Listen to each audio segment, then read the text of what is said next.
Okay, let's run.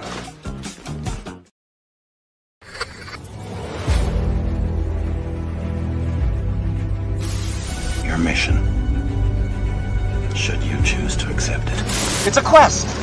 It's a quest for fun. Well, The Rock says, why don't we just cut right to the chase? Okay, now he wants to get together. Well, he wants to talk. I want you to do me a favor. I want you to tell all your friends about me. It's showtime, folks! What are you?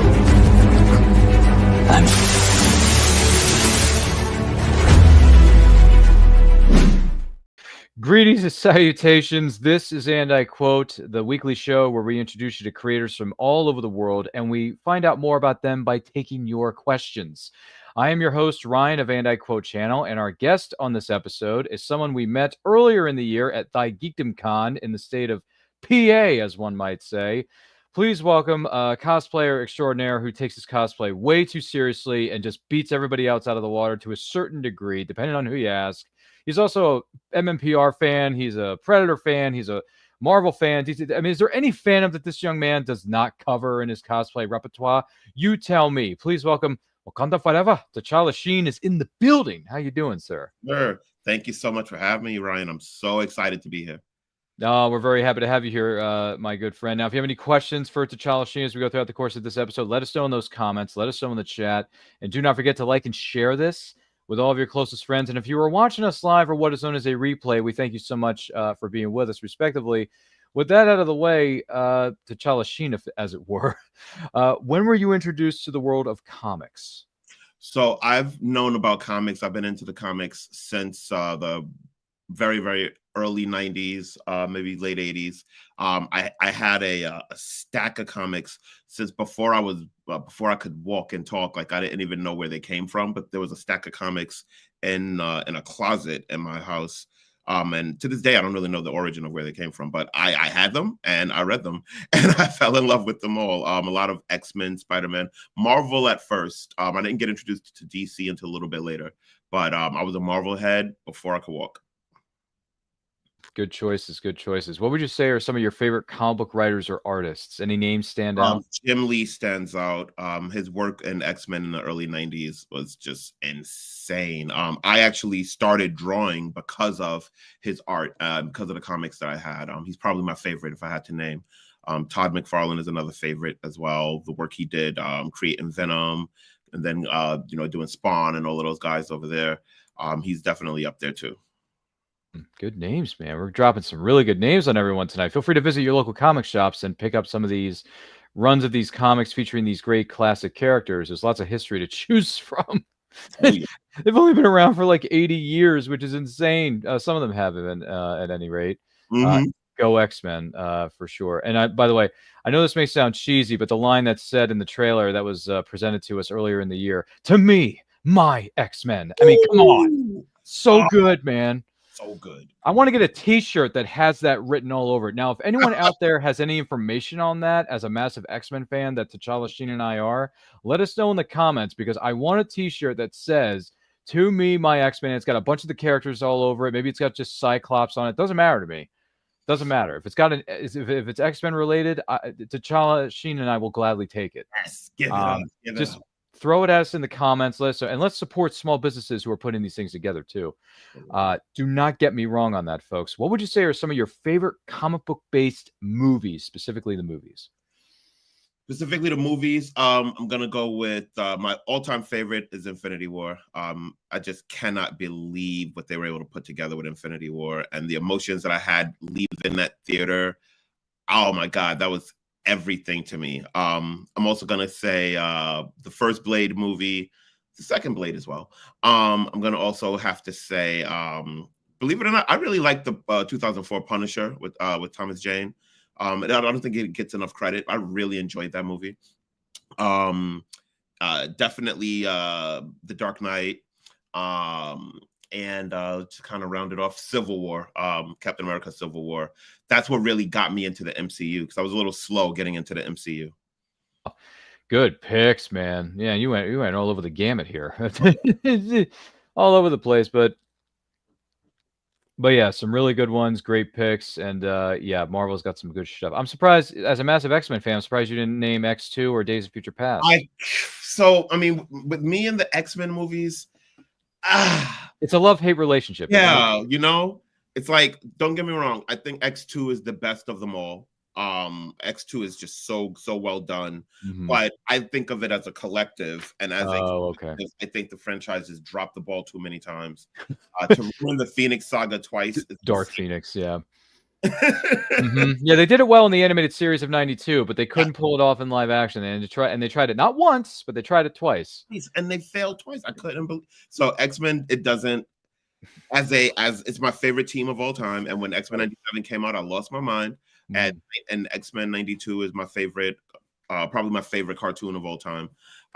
But when it comes to those movies, I wanna love them, but I can't. Not all of them. Okay, all right. Hey, you know what they say: to each their own in this business. There you go. It's all good. It's all good. But you kind of alluded to it earlier, so let's dive right into it. Favorite comic book based TV series, past or present? Oh, comic book based TV series. I gotta go with. It's a tie between Arrow, specifically season 2, and The Flash season 2. Those 2 seasons were some of the best superhero TV that I enjoyed. Oh my God. It was like I had to be at my, like, Tuesdays, The Flash is coming on. I had to be sitting there watching it in real time. I refused to DVR it and watch it later. I had to be there no matter what was happening. I haven't felt that way about a show in so long. Like, just like, I have to watch this right now in real time. I refuse to catch it later. The Flash did that for me. That season with Zoom, rest in peace, Tony Todd. That season with Zoom was just, oh my God, when he dragged him through Central City into the precinct, like, here's your hero, and just threw him to the cops. I lost my mind. Good picks. Wow, that's surprising. Sometimes people are, I mean, they do get specific at times, but sometimes they're also kind of broad. Oh, I like Arrow. Oh, I like. But man, you were very specific on what season, what storyline, what was going down in each respective show. Yes. Let me guess. Arrow was season 2 with Deathstroke. Yes. If I remember correctly. Was played by Manu Bennett. So that was good stuff. And then season 2 of The Flash was that the Zoom season, or? That was Zoom. That was Zoom. It was Zoom. All right. I mean, you're right. R.I.P. Tony Todd. We just heard about that not too long ago. Rest in peace, good sir. Too bad I didn't get a chance to meet you at convention, because I hear he's great to the fans too. Almost. I came close, but he got sick. The illness that actually, that he passed away from.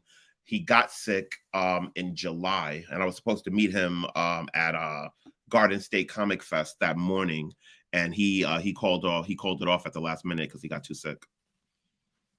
And I brought my Zoom cosplay. I have a mask, and I brought the mask because I wanted him to see it. Wow, man. Sorry you didn't get a chance to have that dream come to fruition. But rest in peace, good sir. We're going to be missing you, Tony Todd. The thing I remember him as most as is Death in the Final Destination movies. Looking up at the kids every time something goes down. He's like, Death doesn't like to be cheated. And I'm like, ooh, creepy, man. That's some creepy stuff. I'm not going to lie. It's creepy. But he did a great job. That's, Tony Todd's an actor. He's a man of the craft, man. Oh, yeah. For sure. Good stuff there. So that's fantastic. So what made you decide to become a cosplayer? Sure. So my story, it's a two-parter, right? So as I mentioned earlier, I was always into comics. I was drawing. I was making my own superheroes. I was always just really into heroes and stuff. But growing up in the 90s in Brooklyn, where I grew up, it was a really rough area, and they were not kind to you if you were into that kind of stuff. You couldn't go to school with a Superman lunchbox, that you'll be a target.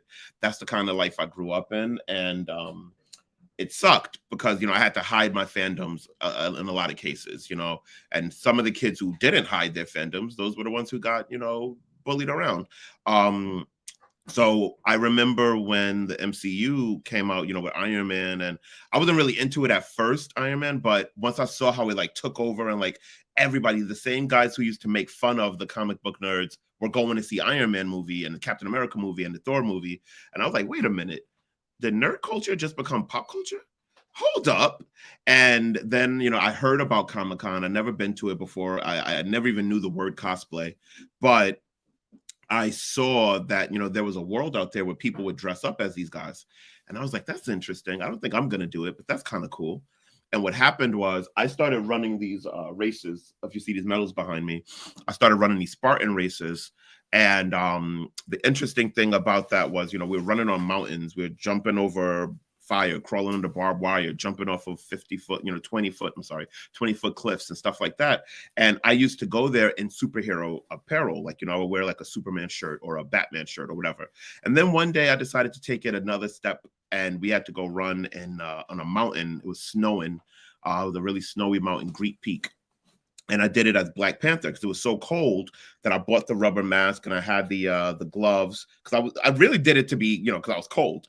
But we had to run like, I think a 5K plus do like 20 obstacles. So I did it as Black Panther to stay warm, but also just because I thought it was kind of cool. And everybody started calling me the cosplay racer. So then I started doing it as Deadpool. Then I did it as Superman. Then I did it as Zoom. Since we're talking about the Flash, I did it as a couple of characters, and it became kind of my moniker, like, oh, cosplay racer is here. And I did it as a way to show people that, because you're running on these courses and you get so tired, you might want to give up. You're doing a 18-mile course and you see somebody run past you in a Superman suit with a cape and everything. It inspires you, So that's why I started doing it. And then it just transitioned over to my first Comic-Con. When I walked in the door and I saw those cosplayers, those pro cosplayers with the big suits and the big swords and the weapons and the props and the makeup and the fake blood, and I could not believe there was a level out there that you could reach that looks like movie quality. And I just wanted to be a part of it. I was like, I have to be a part of this somehow. And my wife looked at me, I'll never forget it. It was 2018. And we walked past all these cosplayers and she was like, yeah, you're going to do this now full time, aren't you? And I was like, no, I'm not dressing up. No, I'm not going to waste my money on this. And she was 100% right. A month later, I had my first suit. Jeez, and the rest is history, as one might say. Now I have 37 suits. Wow, I was wondering what those medals were in the background. I'm like, dang, how many Olympic gold medals do you have back there? There's something about you I'm not aware of. Like, what the heck is going on? But fantastic! Congratulations on all those medals and all those awards and all. Doing those runs and the 5Ks and the obstacle courses. There's no way in the world I could do it. You couldn't pay me enough money. With all due respect to people who do it, of course, you can't pay me enough to trudge through the mud, in the rain, in the snow, whatever it is, putting on this gear, whether it's cosplay related gear or not. Yeah. And going into these elements, I mean, it's man against nature. It's humans against nature. And I just can't. I know my strengths, but I also know my weaknesses. So I'm 5 feet nothing, 100, and I have not one speck of athletic ability. So couldn't do it. But I will leave it to the professionals, such as Tchallasheen and whoever else may be participating in those set events, because I can't do it. But what I can do is to let you know that this is an incredible episode thus far of And I Quote here on this channel, with Tchallasheen, who's a cosplayer extraordinaire and apparently a gold medalist. I didn't know this about him either. So if you have any questions for this award-winning medalist, let us know in the comments. Let us know in the chat. And do not forget to like and share this with every single person that you could possibly know. And if you're joining us live or on a replay, thank you so much for doing that. What are some of the best, or what are some of the greatest rewards about being a cosplayer? For me personally, I think back to the story that I just told about how when I was in the 90s, you couldn't do this. You couldn't really do this without getting teased or made fun of. And what I love, the reward that I get from this more than anything else, is younger kids get to see me as these characters, and it's not a joke anymore. It's not something to make fun of. It's nothing to. I hear them. I want to do that. They tap their mom. I would like to do that. I want a suit like that. I want to. And then I take the mask off and they see me. And if I'm doing like a local, something local like in Brooklyn or Jersey City or something like that, and they see that I'm Black and they're like, oh my God, he looks like me, Mom. Like, he's being Superman. I can go out there and be Superman too. And that's something that back in my day, it just wasn't happening. So I love that I can inspire this new young generation to want to suit up, to just want to embrace what they like without fear of being bullied for it. Rock on, man. Rock on. Flip side of the coin, though, biggest challenges about being a cosplayer. Oh my God. I can tell you right now, because I am an overachiever. You've seen some of my suits in person, my Spawn, for example, and then my Predator. They take everything out of me. So the biggest con is putting on that Predator 41 pounds of material, 17 pieces to put it all on. It takes about 48 minutes to get it on. And once it's on, the sweat and the heat and I lose mobility, I lose peripheral vision. I couldn't do any of it without my wife. And the thing that sucks is when I'm exhausted and I need to take it off, and that next person comes up and asks for a picture right when I'm ready to sit down. I don't have the heart to say no. And then the line forms, and then I'm stuck. And there's nothing I can do for three more hours now. I'm stuck in this suit. And I love to do it because, like I said, like I knew what I was doing when I put it on. You know, I expected a reaction, and I want to give these people memories, but it's a double-edged sword because it starts to take a toll on me. And one time, more than once, I'm sorry, I did have to straight up tell them no more pictures, and I felt like shit for doing that. But I couldn't do it anymore, Ryan. It was killing me. I had to take it off. Gotta take a break for yourself, man. Yeah. Gotta get that high quality H2O in one system when you're sweating like 100, sweating 100 times. So it's not an easy thing to do. What advice would you give to aspiring cosplayers out there? Yeah, for sure. Let's see. Advice.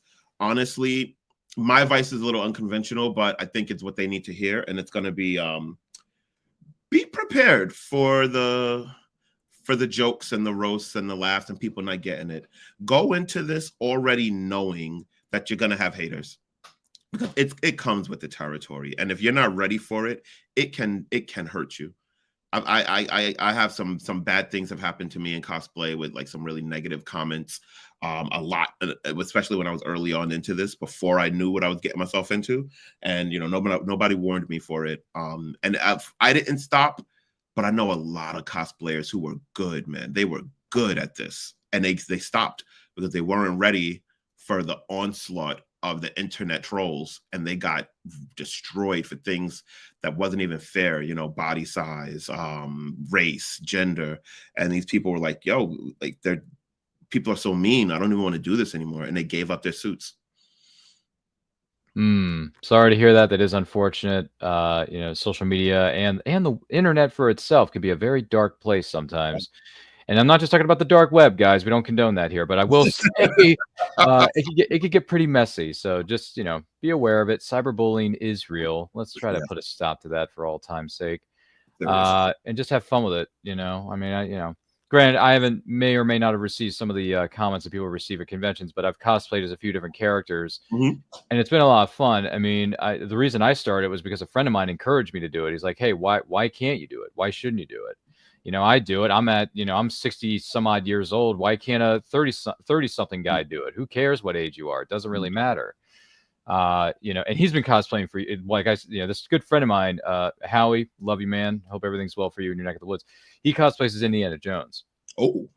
And he said, why don't you do it? I said, have you given any thought? I said, no, I don't really, it's not really my thing. Like, I respect people who do it. It's just not something I want to pursue. It's like, dude, give it a shot. I'll send you the links to where you can buy all the pieces of the gear. So he ended up doing it.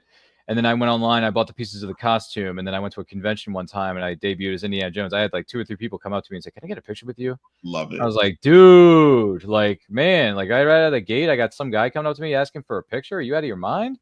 Like, who'd have thunk, right? Who'd have thunk? But it's fun when people do it, especially the little kids. That's always a joy. It's everything. It lights them up, man. It's like lighting up a Christmas tree. Yes.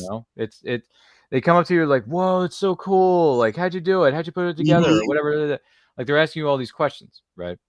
And it's just fun to answer those kinds of things. I've gone as, me personally, and, Tchallasheen here, I know the primary focus is him because he's the guest of honor, but, I've cosplayed as Indiana Jones. I've gone as a Jedi from Star Wars, just a generic one. No, like, specific, character. Oh, okay, just a Jedi. Which I'm not opposed to that, but I just, I've gone as Kanan Jarrus from Star Wars Rebels. I debuted that at Fan Expo in Philadelphia earlier this year, and a few of the cast members of Rebels were there, and Vanessa Marshall, who voices Hera, she saw it, she dug it, she liked it, which is very nice to get a likeness or an endorsement from one of the big name stars of that show.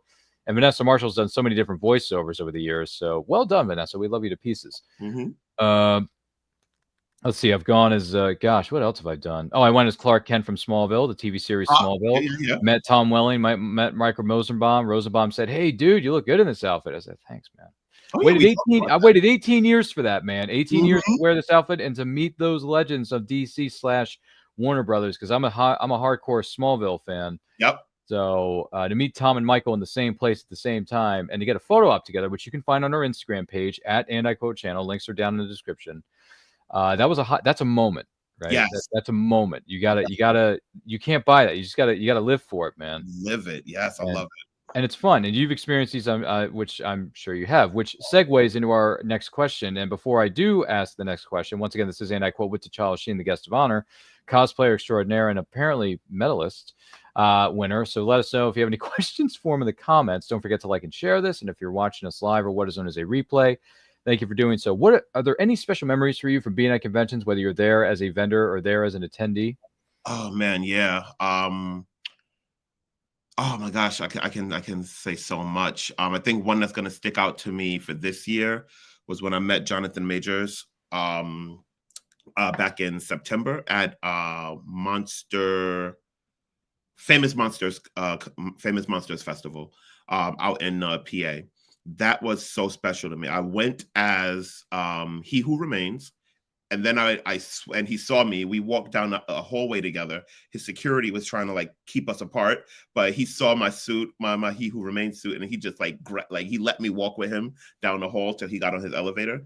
And then when I went to go get my pro photo op about an hour later, I changed to Kang the Conqueror.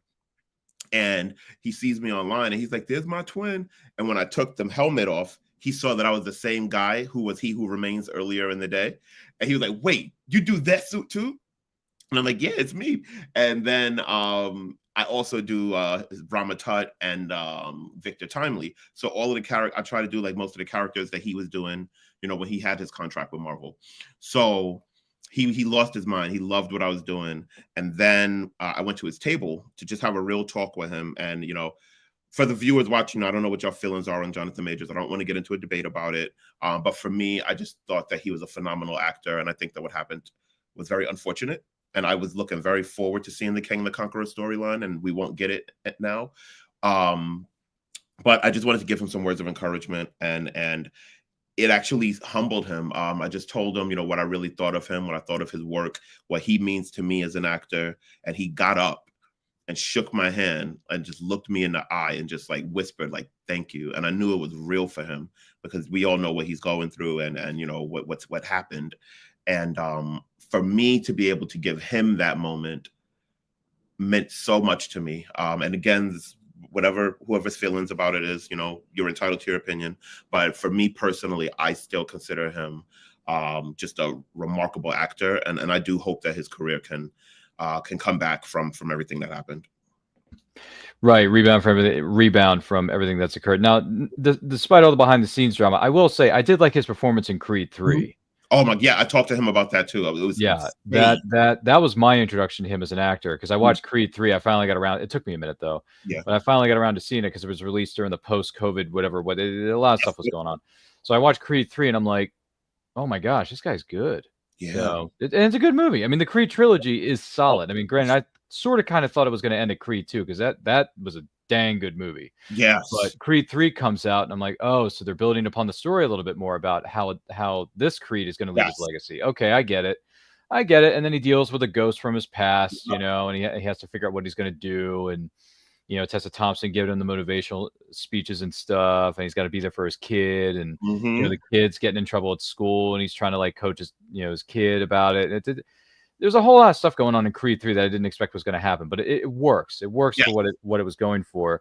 To me, my favorite is still Creed 2 of the trilogy. My favorite installment is Creed 2. I agree. For reals. I mean, for a new director to come in when Coogler couldn't do it, I mean, Steven Staple, I think is his name. He killed it, man. I mean, he just nailed it. I mean, at least in my opinion. Can't speak for everybody, but I agree. It works. Creed 2, just go and sit down and watch that. So good. It's been very, very good to me. So outside of that, great memories from being at conventions or other events. That is some standout stuff, man. There's no question about it. When you have those moments, you just gotta hold on to those and don't let them slip. Yes. Absolutely. Do you have any characters that you have not cosplayed as that you want to do in 2025? So the big one that I'm gonna do was not that big, but it's gonna be very relevant. I am going to pull off Sam Wilson's Captain America with the wings. I already have the flight helmet downstairs. I just finished painting it, just letting it dry. So that'll be ready soon. Excuse me. The suit is being worked on. That might take a little while, but it'll be ready before the movie's out. And the wings are being worked on right now. Shout out to Johnny B Props. He's literally is putting it together for me right now. Hashtag lack of boss. Now I've not seen the secondary trailer for Captain America: A Brave New World because I don't want to know what's going on. I'm going to go in cold because trailers nowadays give away all 37,000 spoilers. Which do me a favor, stop doing that, Hollywood. Just put out one trailer, maybe two, and you're good. But I think in a lot of trailers cases they're going to put out like 5 more. After this one. And I'm just like, nope. I watched the teaser trailer for Brave New World. It looks dark. It looks gritty. It looks like we're going back to the Winter Soldier times. Which is what I want in an MCU movie. Get rid of the comedy. Like you can have comedy, but don't beat me over the head with it. Oversaturate with the comedy. You're beating me over the head with the comedy so many times. It's like, Marvel, I'm done with you. I'm finished. But Captain America, Brave New World looks fantastic. Yes. So it's like we're bringing it back to the roots. We're bringing it back to Winter Soldier, bringing it back to, with Steve Rogers gone, what are we going to do about all this? How are we going to carry this over? Exactly. And the other thing is Harrison Ford as president of the United States for a second time. Because let's not forget, he played a great president in Air Force One. All right. And if you have not seen the movie, which is known as Air Force One, starring Indiana Jones himself and Commissioner Gordon, Gary Oldman as the bad guy. If you remember that, go back and watch it because, Harrison looks, this guy dead in the eye and he says, I am the president of the United States. And I'm like, well, that's Harrison Ford, man. Yeah. And by the way, he was one of the better movie presidents that we've had in the last 25 years. So let's give credit where credit is due. And he's doing it for a second time. So how many actors can say, oh, yeah, I played the president of the United States twice? Exactly. Really? That's a rarity in this business. And Harrison Ford looks fantastic for his age. I mean, the guy is in shape. He is taking this very seriously. I mean, some of the words that are uttered in that teaser trailer, I don't know if you remember this or not, but it's like this. I feel like we're getting a really good, serious comic book movie all over again. And that's what I want. Like, let's dive into this stuff, man. Because with what's going on in the world, in the landscape, what's going on with Captain America's landscape, like things have changed. And you got to learn how to adapt sometimes. You got to learn how to go with the times a little bit. I agree. So, yeah, I'll be there for Captain America. What is it? Brave New World. I'm there. Because I did like Falcon and Winter Soldier, the TV series. I was a big fan. I was a fan. I didn't think I would like it because I wasn't the biggest Sam Wilson fan. Right. I love Bucky, though. I was always a Bucky fan. Yeah, but no, it won me over. It was good. It was different. It was very different. And that's what I want. That's what I want. Correct. I want different. I don't want comedy. Stop beating me over the head with it. But congrats to the cast and crew of Captain America 4 Brave New World. I can't believe I'm saying that. But yes, we're looking forward to it, seeing where it goes. Give us a new era of MCU because I'm kind of tired of this whole comedy thing. But I'm kind of tired of it. I really am. I'm just so tired. Tired. Give me a bloody break, man. With that being said, we're not going to give you a break just yet because this is a great episode thus far of And I Quote with the Tchallasheen Cosplayer. Don't let us know any questions you have for him in the comments. Don't forget to like and share this with everyone you know. If you're watching us live or what is known as a replay, we thank you so much for doing that. With that being said, is there a comic book-based character that has yet to be adapted into a TV series or movie that you want to see in 2025? That's a good question. I mean, they really are like knocking it out the park with these characters right now. My 2025 wish is already coming true. Not necessarily comic book based, but there are comics about this character, and that's Predator. I'm so happy that we're getting a new Predator movie November 7th, 2025. That means everything to me. And there's also that secret other Predator project that that the director is working on too. I believe it's going to be animated. So I mean, my Christmas wish list was just give me more Predator content, and it's happening. So I'm just happy for that. There you go, man. Enough said. We already got 5 Predator movies, even though one of them doesn't really work. The sure Predator is what I'm referring to. That movie is garbage. But Predator 1, 2, and 3, and then Prey. I've yet to see Prey. I need to sit down and watch Prey, but I've heard nothing. I know. It's blasphemy. It's blasphemy. I know. But Prey, I've heard, is one of the greatest of all time, if not almost as good as the original, if not better. Almost as good. So I need to sit my keister down and stream the living heck out of that thing because it's been sitting on my watch list for Lord knows how long. Yes. And I like the poster for it. I think this new actress, I forget her name, but she looks great. You did great. I'm looking forward to seeing it. And it's set long before any of the other films. Oh, so yeah. It's basically like a setup. It's like a setup. It's a prequel. Mm-hmm. So hence the reason it's called Prey and not so much Predator, you know. And we're not hearing the magic words, get to the chopper, you know. So it's old school. Yes. So we'll see where it shakes up. Looking forward to seeing it though. It's on my list. With that being said, I know I'm going against the grain here, but I should have caught up on this stuff by now. But hey, it'll all happen in due time. Exactly. With that being said, our good friends at Poddex have some questions for us, so let's dive into that for a minute. Let's see. What do you do when you want to get out of your own head? For me, I just honestly, I stop. I just stop for a second and just put it all on the line. So, for example, you know, I do a lot of cosplay shoots right here in my neighborhood, in Jersey City. And, you know, on a regular random Tuesday afternoon, you'll see me walking down the block as a Power Ranger. In order to do that, when I'm getting out of the car, I still get my butterflies. I'm still human, so I still get a little nervous. I'm about to walk outside right now as a Power Ranger for no reason right now. These people don't know what's happening. So it does get in my head a little bit, but I just tell myself, bro, you paid all this money to be a Power Ranger. Go out there and be a Power Ranger. So that's what I do. When I'm in my own head, I just stop and just embrace whatever my plan was. I just go out and do it. And honestly, I can tell you the truth, Ryan, 10 times out of 10, it's always been a good time. No one has ever made fun. No one has ever. One time a cop rolled up. I was doing a Superman shoot in Jersey, in Bayonne. And my wife was Supergirl, my son was Superboy, and one of my best friends was another Superman. And we're just shooting, having fun. Random Sunday, nothing special about it, right? And these cops roll up, and they're like, "Hey, you guys trying to like get TikTok famous or something?" And we're like, "No, we're just taking pictures for the fun of it." And he goes, "That is the most wholesome thing I have heard all week," and just drove off and came back and gave us ice cream bars. Are you serious? Yes. He gave you, where are my WWE ice cream bars? You know, just like CM Punk was trying to get 10 years ago. Yes. Whatever the heck he was doing. He cut that pipe bomb promo. Where are my ice cream bars? Or something like that. Yeah, but dude, you said the magic words, and it's simply Power Ranger, and you did Superman, Supergirl, all that kind of jazz, yes. Doing those kind of cosplay shoots. I mean, honestly, that's great stuff, and our great reaction to that is simply this. Yes! Hell yeah! Hey, come on, baby! Come on! Yes! Come on! Ah! Yes! Yes!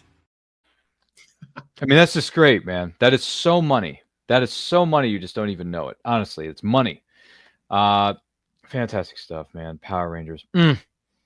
Talk about that all day. Which by the way, one of these days when you get an opportunity to do this, you should go to Ranger Station in Philadelphia, Pennsylvania, because that's a Power Rangers themed convention that happens in the year of during the month of September. Mm-hmm. So I've been a guest at Ranger Station many times. I've been a vendor twice there. Oh, okay. Well, so you know what I'm talking about. And I good old Lady J. Yeah, I'll be there. I wasn't able to do it this year because it was the same day that I was meeting Jonathan Majors. But I will be back. I'll be back next year. I'll be back. That's great. We want to see you there. And I had a great time this year. Ranger Station was one of the best. Honestly, I've been going to conventions for 12 years. And that's in my top 5 greatest convention experiences I've ever had. Period. Awesome. Period. Lady J, her crew, everybody out there in Philly. Because it's always sunny in Philadelphia. Oh yeah. And Philly Rangers, they're no joke. Like they know what they're doing. And Lady J, you know what you're doing. You and I have had a few conversations about this. And by the way, Lady J will be appearing in a future episode of And I Quote in 2025. So Lady J is going to be sitting here. We're going to be talking with her about her life as a cosplayer, her time as a Power Rangers fan, and what she did to get Ranger Station off the ground. So you'll be tuning in. You'll be there. Oh, You'll be you sitting know it. front row You know center. Oh, Yeah, I Lady have J, to watch that. Lady I J is a cool love cat, brother. Oh She's man, I love her so much. she's She great. also does the Mutant and Proud event. She does. I want to attend that too because my buddy Ted Woods is an indie artist and he tables there Mm. at Mutant and Proud. Which, by the way, I mean, as an X-Men fan, I need to go to the Mutant and Proud event because if I've seen Ranger Station, I need to see what goes down on the other side of the fence, right? Oh, you have to. You have to. Next year's theme is Queen's Gambit. So it's Queen's a Gambit themed event. I am the Gambit cosplayer. So whoa, dude, that's got to get myself over there and see you. Yeah, you have to. It's so good. It's so good. She does. I believe if I'm not mistaken, tickets are available right now for next year's festivities. I believe so. Yes, they are. Right. Got to go to the website or go to Lady J Cosplay on Instagram. Make sure you're giving her a follow.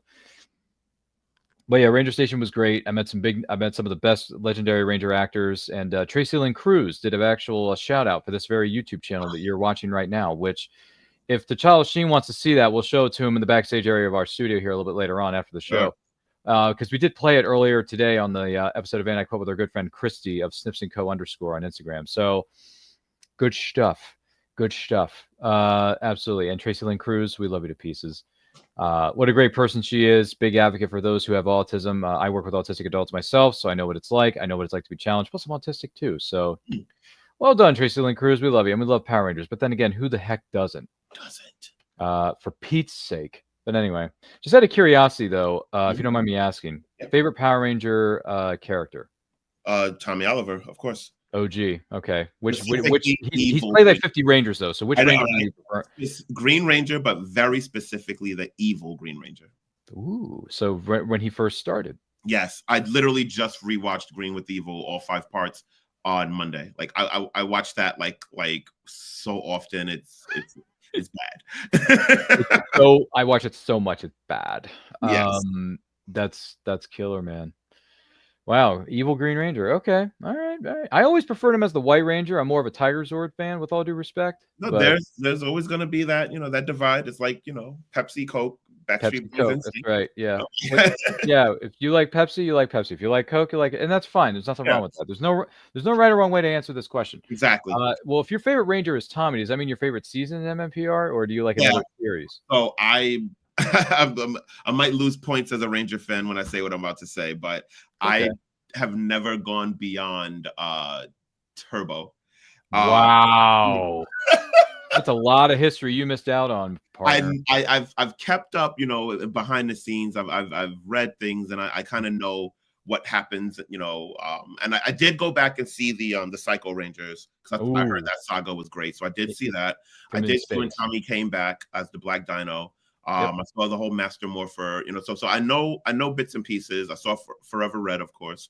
So I've gone back here and there, but for me, specifically that season 1, those first 60 episodes, that's just classic to me. Every episode was good to me. And then it kind of took a dive, in my opinion, but I kept going for Tommy. And then once Tommy left, I had to leave too. That's where my once JDF leaves, I'm walking along with my loyalty is so strong. Was so strong to him, so I had to. But that's no disrespect to TJ, who took over as the Red Turbo and then became the Space Ranger. I met TJ actually. He was the first. TJ is the first Ranger actor that I met. Even before I met JDF, I met TJ first. No kidding. Wow, you met Selwyn Ward. He's a nice guy. Yeah, we had a great talk. I had brought in I debuted my Black Panther Ranger, where I mash up the Black Ranger and the Black Panther of MCU. And he was the first one to see it. And he didn't even charge me for the photo or the autograph. He saw what I was doing. And he saw I had the African accents that I put on the suit. And I think it just touched him. And he was just like, bro, you're not going to pay anything. This is on me. I really want to get this picture with you. And he was just so kind and so nice. And I did promise him that I would go back and watch his seasons. So I still have to do that. I still owe that to him. You have a little bit of homework to do after this. I do owe him that. I owe him. I'll do that, and you'll do Prey. Exactly. Well, exactly. It's only a fair trade-off between two friends, right? The Tchallasheen has to watch Power Rangers in space, and then I got to sit down and watch the movie Prey, which is a technical Predator prequel, which I'm so excited to see. For show. for sure. But dude, man, In Space is great. Lost Galaxy is great. Lightspeed Rescue is great. Dude, Time Force is great. That's my favorite season. Really? Time Force is my favorite season. Now, I mean, granted, I'm always going to have respect to the OGs, but because we all grew up on it. Yeah. But Time Force to me is a great it's the perfect season. Like the enemy, the theme song, the suits, the Zords, everything that's going, and it's time travel. Time travel is a very interesting thing to play with. Yeah, In the Power Rangers television universe, and they play with it pretty well. They keep to the rules. They don't break too many barriers there. Okay. But it's really good. The cast is great. I've met all 6 Rangers. I've met Rancic, who was also in the movie Commando with Arnold Schwarzenegger. Nice. Yeah, Vernon Wells. Vernon Wells is the gentleman's name, if you recall. He's great, and the cast is great. Dan Southworth is one of the funniest dudes I ever met in my Comic-Con career. Jason Font, Aaron Cahill, who, which I don't have to say this to her because she knows every male person who's watched the series has had a crush on her since day one. Aaron Cahill, to this day, I still think Aaron Cahill is one of the most beautiful women on the planet. If you see pictures of Aaron Cahill, because right now she's doing a lot of Hallmark movies, which is fine. Listen, actors got to work. Of course. But Aaron Cahill does a lot of holiday movies during the year, and she appears in these. And once in a while, I'll take a glance. I'll watch 1 or 2 of them just because I love Erin Cahill. I care about her so much, and she's a great person in and out. But yeah, she signed my Time Force DVD, Erin Cahill - Jen, and then she actually took her own lips and kissed the back of the DVD cover. And there's a imprint of her lipstick on my DVD series of Time Force. And by the way, she does that for a number of the fans. I wasn't the first one to do it. But I was like, dang, you're really committed to signing this for the fans, are you, Aaron? That's awesome. but that's just her way of being funny and being respectful to the fans. So I was like, okay, that's pretty cool. Can we get married now, please? No, not happening. Aaron Cahill is happily married to Paul Freeman. And no, not to be confused with Paul Freeman who played Ivan Ooze. But I was about to say, not to be confused. No, this is a different Paul Freeman who just happens to be an indie musician, very cool. Which is her husband's case. By the way, congratulations to both Paul and Aaron for being married. Fantastic people. But yeah, no, Time Force is my favorite, man. You should watch Time Force. You made me want to. It's real good. Jason Font. I've bumped into him so many times at so many conventions without knowing who he was. Oh wow! I didn't see the season, so like I've been on elevators with him. I've literally he's a great dude. He's so cool. He's a great dude. He's a massive football fan. So if you ever want to talk football with him, he'll be able to talk your ear off for sure. Being a Bears fan, and all that jazz. But hey, to each their own. When it comes to sports teams, what do I know? I'm just a college basketball fan. But anyway, it happens. It happens, guys. It happens. But yeah, Power Rangers is good stuff. I'm trying to think here. Gosh, where else can we go with this? Is there a comic book, movie, or TV series that hasn't happened yet that you want to see happen? Let's see. That's a good question. I am dying for this Spawn reboot to finally goddamn happen. It's Todd McFarlane is always saying, like, he has it in the works. It got green lit, but he'll say that he'll drop this massive bomb on us that this is happening still, and then he'll go silent again for like a year. So it's just killing me because like we need a new Spawn. Like, I heard, they had Jamie Foxx pegged for it. If that's still the case, I'm all aboard for that because I think Jamie Foxx is phenomenal. I don't care who takes it right now. We just need Spawn back on the screen. I personally do still love the 97 movie with all its flaws. I met Michael J. White as Spawn. And I also met Violet. John Leguizamo. I met him as Spawn as well. I actually had him say, "I dubbed thee Spawn." And he recorded it. It's on my Instagram. Screenrant actually noticed it, and they wrote an article about it for me. So that was really, really, really cool. But yeah, I'm just waiting for a new Spawn. Let's get it going, guys. It shouldn't be this hard. A lot of movies have been in development, for a long time. Let's get it off the ground here, guys. Come on, it's not that hard. But going back to our good friends here in the studio at Poddex, were you ever really passionate about something and then just suddenly lost interest in it? And if so, what was it specifically? Let me see. Something that I was passionate about, but then lost. Well, okay. So I spent a lot of my teenage life, writing music, writing a lot of rap music. I have over 200 songs, freestyles. I was in like battle rap, stuff like that. And then I did lose interest. I think I stopped rapping in 2010, but that was revised. That life kind of came back, got brought back to life back in 2020 during the pandemic. I actually ended up, my son, he's a teenager, and he started writing rhymes and stuff like that. And I bought him a bunch of studio equipment for Christmas that year, and we built the studio in his room. And I actually ended up using it to make some music of my own, including we talked about Power Rangers. I did a freestyle as Tommy in the perspective of the evil Green Ranger. So the song is called Green with Evil. And I write the song, and when I rap it, it's me basically talking about the events of that 5-parter and like how I, as Tommy beat the hell out of Power Rangers for 5 episodes straight. That I was really proud of that. I performed that at Go-Go Ranger Station. And then for my Predator movie, I wrote a song for that too called Death Before Dishonor. And that song is played in the background of my movie. Ooh, nice. Good stuff. Speaking of Power Rangers and the songs and stuff, you have any other Power Rangers you're going to be cosplaying, or have you basically cosplayed every single one of them that you wanted to, and you're like, that stuff is done for now? Yeah, I've done what I wanted to with Power Rangers. I wanted to be a Black Ranger, and I wanted to be the Green Ranger. And then I created 2 of my own, Black Panther Ranger and Green Lantern Ranger. So I'm good on that, but my helmets are always shined up and ready. My shields are ready. My swords are ready. Anybody want to do a Power Ranger shoot or anything like that, I'm ready to suit up anytime. And you mentioned you have a youngin who's a teenager. Is he a teenager with attitude, as one might say? He's a teenager with so much attitude. Zordon would love him. Oh, goodness gracious. Did you ever hear the urban legend that once upon a time Chuck Norris had 6 watches, and he put them together and he created the Power Rangers himself? You ever hear that urban legend?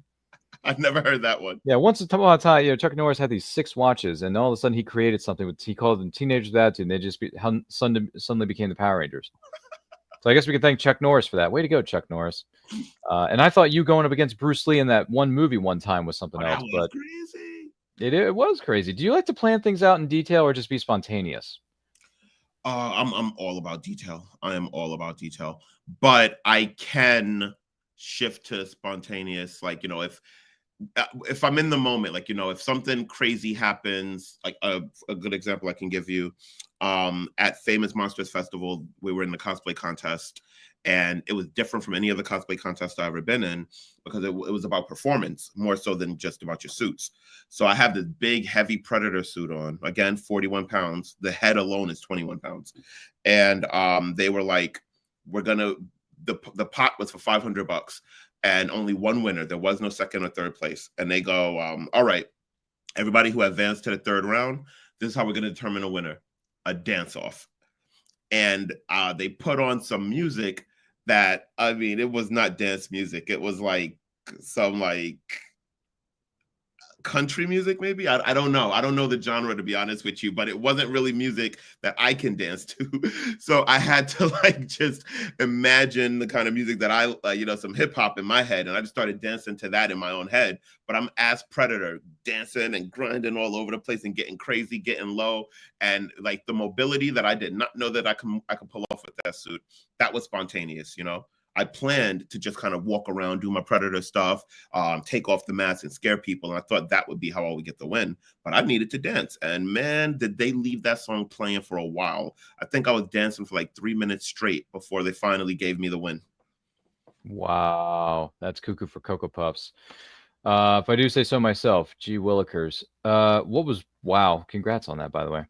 What was one thing you begged your parents for as a kid and then they finally gave it to you? Because it comes down to that age-old question: where does he get those wonderful toys? Honestly, it was reversed for me, and I don't want to make this sad, but like I didn't really get much. Like, if I wanted something really, really bad, if it was already on my mom's list to get it from me, like if I wanted the new Teenage Mutant Ninja Turtle toys, or if I wanted the Power Rangers with a head flip, or something like that, if she already had it listed, it was gonna happen on Christmas or my birthday, regardless. But if it was something spontaneous, like, Mom, oh my God, I see the Dragon Dagger, I really need it, like, typically she would say no. So that's a part of why I buy all these things now, or I get them 3D printed. It's like, you know what? I still want them. I don't care that I'm not 7 anymore. I still want those things, and I'm gonna get them because nobody can stop me anymore. There you go. Nothing wrong with that. And being a collector, as one might say, is a lot of fun. So It is. I collect stuff too. He collects stuff. Everyone in his family probably does the same thing, and it's all good. Nothing wrong with that. Being a collector is one of the best things about being a fan. Oh yeah. Especially if you pick it up at a convention or your local comic shop for that matter, because local comic shops tend to have these kind of things. Yeah. At times, especially those. I don't know who made it. I forget who made it. Oh gosh.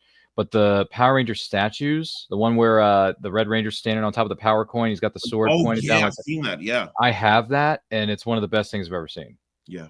And I'm a huge Red Ranger fan. I mean, no disrespect to the Green Ranger, because JDF, we miss you, man. But Austin St. John as the Red Ranger, Jason carrying that sword around. I'm like, dude, I like swords anyway. Yep. Him being the leader and a badass mamma jamma. I can get with that. And I've met Austin St. John a couple of times over the years. He's a very nice man. So very funny. He's very funny. He likes to joke around.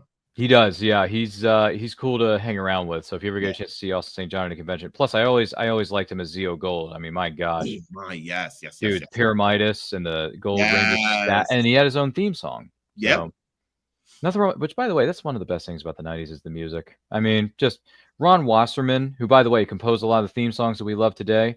I've interviewed him on And I Quote. You can go back and watch that tape. Ron Wasserman's been on this show. David Fielding, who played Zordon in the first season of the series, has been on this show. It's been a huge honor to have some Power Ranger legends here in this studio. Episode, it was really, really well done. I really enjoyed it. Yeah, and we also had visual effects. Gentleman Rick Schick was on this show. He worked on Power Rangers for a number of years. He's been on And I Quote earlier this year. That was a lot of fun too. You may want to go back and watch that tape. That was that was hashtag like a boss. I know this is going back a little bit, but if you could hire back in the day, if you could hire any wedding singer, who would you choose and what song would they play at the wedding? Considering I sang my wife down the aisle myself, I think I saw a video footage of that somewhere on social media. I would say I'm a major. I mean, I'm a major Usher fan. I'm not gonna lie. So I would old school Usher. I would love to have him or Brian McKnight or Boyz II Men. Any of those old school 90s R&B dudes would have crushed singing it at my wedding. So yeah, I would pick a 90s R&B legend for sure. Well, due respect, good stuff. Now, out of curiosity, this picture here of you as a Spawn, how long did it take you to put the Spawn cosplay together? Lord Jesus. That suit took 11 weeks to make. The sword, shout out to my boy out in Arizona, who made that sword for me. It's made out of real wood. I think when we met in person, I think you saw how big it was. It's taller than I am, and I'm 6 feet. The sword is, I love that thing so much. The suit took a while, but you know what? It is one of my claims to fame. I love being Spawn. I love, like, I did Spawn for Halloween for the kids, because we have like a trunk or treat around my area that the fire department hosts every year. And I had the opportunity to be a part of it this year. And when I came down with the sword and with the eyes glowing green and everything like that, the kids lost their minds. Now here's the problem. At least 85% of those kids had no idea who I was, but their parents were like, yo, that's Spawn. We got to go home and watch that movie. How you don't know Spawn? Oh my God. And like, they were like grabbing their kids, like, you got to know Spawn. And they're like, who's Spawn, Daddy? Like, no, we going home to watch Spawn tonight. So I love that I was able to like reignite, Spawn into the new generation, because they don't know him. Yeah, that's going back a few years. So, kids today don't understand some of the greatness that we got in the 80s and the 90s. Yes. So Yes. let's give credit where credit is due here, brother. Yes. For sure. Whether it's the Ninja Turtles, the GI Joes, the Transformers, the I mean, gosh, Power Rangers, VR Troopers, Big Bad Beetleborgs, Mystic Knights of Tirnanog, Woo! Masked Rider, if anyone remembers Last that. Rider. Yeah, anybody remember that? I don't know. You had more. They had the Mortal Kombat movie and video game. The I'm OG actually, one from '95. I Yeah. just did a Mortal Kombat shoot Did last you? Sunday in Brooklyn Who with were about you? 35 other cosplayers. I was Shao Kahn. Really? Oh yeah. The Shao Kahn? No kidding. Oh yeah. So one of my best friends in the world passed away about 2 years ago. Oh, I'm sorry. He left me. Thank you. And he left me, in his will, he left me the Shao Kahn hammer. It's huge. It's about 15 pounds. Real solid stuff, right? And his dream was to do the Shao Kahn cosplay, and he passed before he could. So I took it upon myself to keep his dream alive, and I put the cosplay together. I was never going to do it outside of the house, though. I just kind of did it as a tribute to him. But then we got the offer to do this shoot, and I was originally going to just do Black Adam. I was going to represent DC since it was MK versus DC Universe. But something just told me, because me and my friend were from Brooklyn. I'm going back home, to Brooklyn, and I completed the cosplay. So you know what? Why not bring it to life for him? And then I brought it out in public, and everybody lost their minds. It was a great time. I got some great photos out of it. And I represented for you, Wesley.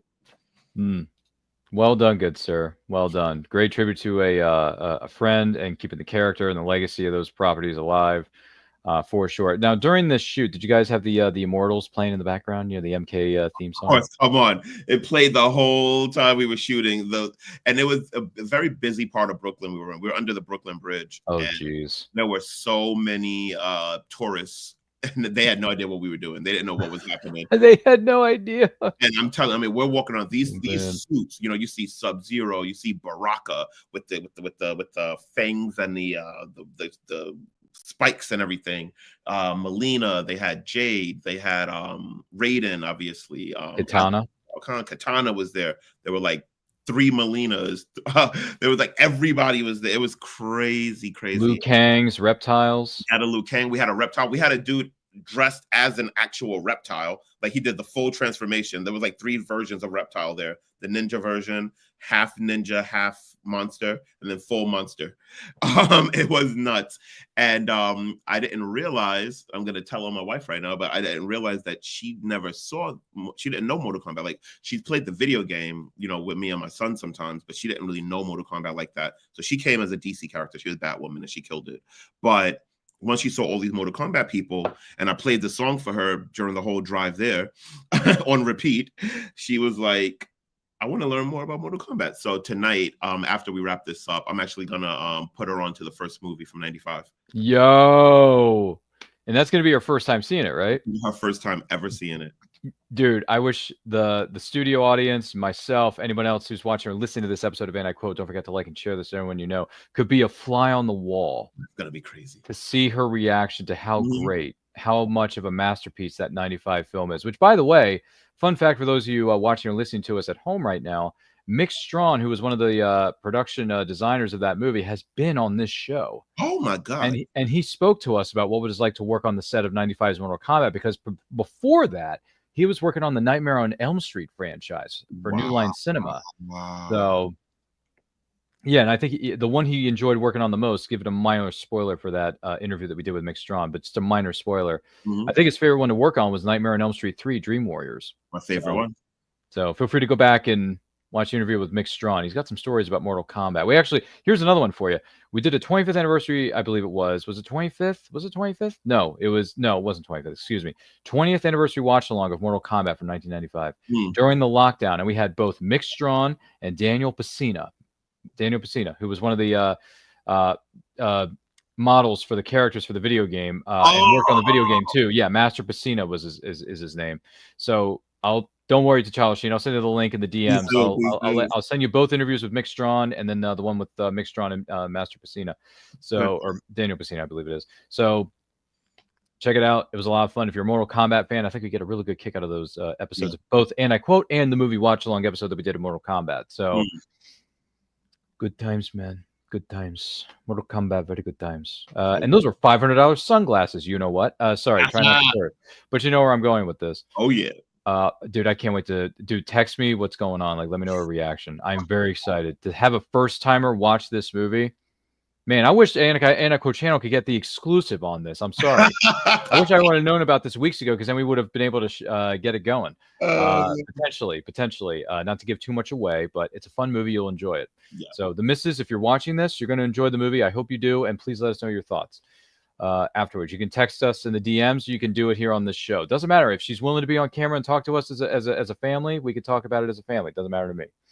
With that being said, not to put too much pressure on the missus of our guest of honor tonight, Tchallasheen, but Tchallasheen, with all due respect, it's been a great time having you here. Thank you so much for taking the time out of your very busy schedule to join us for tonight's festivities, to be a part of this episode of And I Quote. Now, if someone is watching or listening to this and want to find out more about you, or maybe see your upcoming appearances or check out some of your cosplays, where can they follow you on social media? Oh yeah, so the best place to follow me for all of my cosplaying shenanigans is Instagram. I do more on Instagram than anywhere else. So you can literally just follow me at Tchallasheen.com, Instagram /Tchallasheen. Exactly how it's spelled. T'Challa as in Black Panther, and Lasheen as in my actual first name, Lasheen. Rock on, man. Thank you so much for being here. Do greatly appreciate it. I'm going to be talking to you here again momentarily. My name is Ryan of And I Quote Channel. Follow me on Twitter and Instagram at RyanRPM5. Follow us across all forms of social media simply at And I Quote Channel. Links to where you can follow Tchallasheen and myself are located in the description of this video. So make sure you check those out. Check out all his cosplays, all the wonderful things he's doing. We are on the road to 5,000 subscribers, ladies and gentlemen. Once we do, we go through a great big live stream celebration that will include returning favorites, such as Tchallasheen, among others. We're going to have some special giveaways that you, the person who's watching or listening to this right now, could be eligible to win. And also, we have merch. We have links are in our social media bios. We have Redbubble store. We have shirts. We have hoodies. We have stickers. We have coffee mugs, stationery, a couple of throw pillows, a TV news reporter. What do you think? Raphael, what are you doing? Sorry, that's a TMNT quote. I may have gone off the reservation a little bit there, folks. Sorry about that. But yes, links are in the bio. Check out our merch. All kinds of great things coming your way. Movie watch-alongs are on Friday, 7 p.m. EST. And I Quote episodes are going to be on Saturdays at 12 p.m. EST, unless otherwise noted. This has been a specially scheduled episode of And I Quote with Tchallasheen. Make sure you, if you didn't catch this live and you're watching the replay, thank you so much for doing so. Once again, thank you all for being here. Don't forget to like, comment, share, subscribe, ring the bell to be notified when our videos go up or they go live. And remember, life is better when supporting indie creators from all over the world and supporting your friends. And by the way, thank you to the person who did this special honorary shout out to this very YouTube channel that you are watching or listening to right now. Take a look. Hey guys, you're watching Ryan's channel, And I Quote. You channel, I just wanted to send a special shout out that you guys will continue to embrace the nerd within. This is Tracy Lynn Cruz, in case you don't know, Ashley from Power Rangers in Space and Power Rangers Turbo. I just want to let you know, thank you so much for all of your support. Ryan's amazing, And I Quote your channel, amazing. You guys keep on morphing and embrace the nerd within. Good morning. Oh, and in case I don't see you, good afternoon, good evening, and good night.